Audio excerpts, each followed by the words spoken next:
Hello everyone and welcome to Aviation Insider's YouTube channel. Today I am joined by Anthony Petteford from VA Airline Training. Welcome Anthony, thank you for joining us. Good morning, Olivia. It's great to see you again, and of course many congratulations on your own recent success in your starting your type rating in March. That's great news. We're very pleased that you've achieved that. Thank you very much. Thank you. So today's interview, we're going to be asking you a few questions to find out a bit more about VA. So what can you tell me about VA? Tell me about your school. Okay, VA is based at Cambridge Airport, Cambridge City Airport, and we are the provider of the module that bridges people from single pilot training to multi-pilot training. We do that in a number of ways. We do it through the flagship Airline Pilot Standards MCC course. We do MCC only courses. We also do type ratings, albeit they're relatively few and far between at the moment. And we also do sim preps, flight experiences, and also any ad hoc training that people would like to do in preparation for their own specific needs. I mean, a good example is a license and proficiency check. Right, so how long does the APS MCC course take then, and how much does that cost for somebody? The APS course, we have two versions of the APS course. We have our generic whitetail course, and we have our Ryanair mentored APS MCC course. Now, the duration of the course is 3 weeks long, and but that's sort of split up into a number of phases, so a total of 17 working days to make the total assembly of 3 weeks. Right. And, in terms of the price, the fee is in two forms. One, it's £6,900, including VAT, for the APS MCC alone. If you wish to combine it with a advanced UPRT course, for which we have two partners, Ultimate High in Goodwood and the British Aerobatic Academy in Falmere, we have this super duper special fee at the moment of £7,800, including VAT, if you want both of those modules together. That's fantastic, because both of those modules tend to come with the end of training, so that's great that you offer a package of that. That's right. Yeah, it is one of those things that you have to do before going to your first multi-pilot aircraft type rating. So coming together or separately, either way, they have to be done. Absolutely. So how is your assessment process structured then, and how would you kind of suggest candidates prepare for this? For the generic whitetail course, there is no formal assessment process, other than the fact that you have to have obviously completed your CPL MEIR successfully.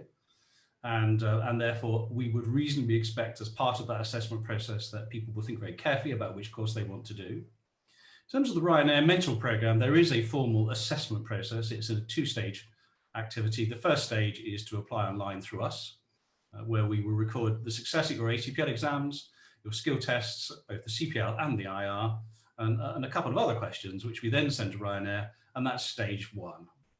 If you're successful in stage one, you have to then undertake some online assessments. People know them as the CUTE tests, and that's stage two. And if you are successful with stage two, then you are permitted to enroll upon the Ryanair APS MCC mentor program. So you've mentioned the Ryanair mentor program. What else can you tell me about that? And do you have any links with any other airlines? Yes, in terms of the mentor program, we're the UK exclusive provider to Ryanair in terms of their mentor program for the APS. And its design is to enable Ryanair to have a pre-assessed pool of APS MCC graduates that effectively are airline ready for their type rating assessment in Dublin. So that's the idea of it. It's sort of pre-priming their supply of cadets in order that they can be flexible in their approach for crewing. In terms of other programs, sorry, Olivia, could you just say that second part of the question again? It's gone completely out of my head. So what links do you have with any other airlines other than Ryanair? Oh yes, beg your pardon. Yeah, sorry, yes, I'm brain gone dead. Yeah, we have with Titan Airways, we had a Titan Airways cadet program, which was the APS MCC combined with the UPRT with an Airbus type rating as well. Now that program is currently, for obvious reasons during this pandemic, suspended. But we hope that once the world gets into a better place, that we will be able to resume that program. And the plan for that is, and was last year, and we hope that, as I say, when it gets better, it will be that sort of volume again.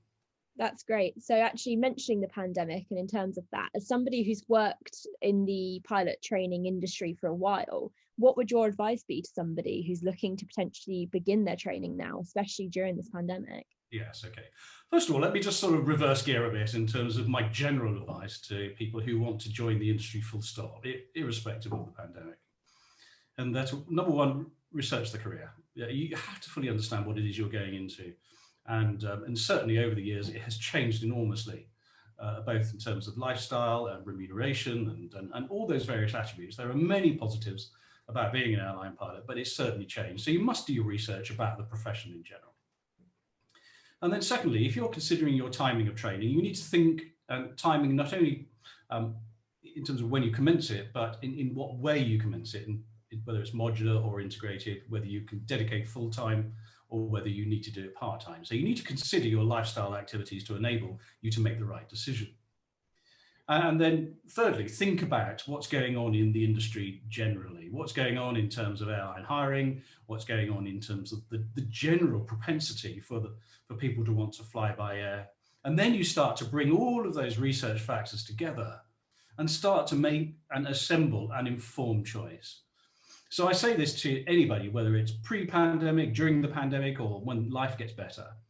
Don't come into this without having gone through all the various aspects that comprise the profession. And once you've done that, and once you genuinely fully understand it all, then start making some decisions about what you want to do next, because then it will feel right. And there's nothing wrong with saying, look, I've done all my research and I'm going to wait a little bit, because for certain, as time progresses, the demand for pilots will recover at some point, and there will be that need on an ongoing basis. And in particular, for example, due to pilot retirements, that will continue, of course. So I think it's good for people to have this time at the moment to think about what they want to do, how they want to do it, and where they want to go specifically to get that training. I completely agree. I think research is absolutely vital before deciding whether to embark upon this journey.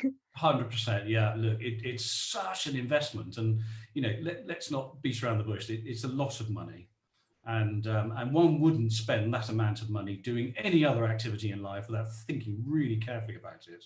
So that time invested is worth its weight in gold. Yeah, completely. So in terms of after completing training, what sort of support do VA offer their graduates upon completion of their course? Yes.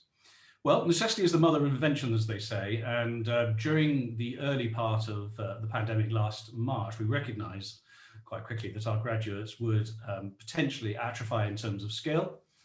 So therefore, they needed to be kept up to date with their skills that they graduated from APS. And so as a consequence of that, we introduced crew refresher training. And crew refresher training is a commitment to our graduates from APS that two aspects of it, in fact.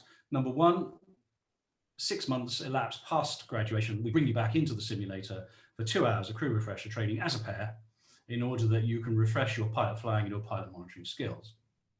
The further commitment we give to that is if you have an airline assessment that comes sooner than the 6 months, then we will bring you in anyway, and we will prepare you in exactly the same way, because we wish you to be successful at your airline assessment.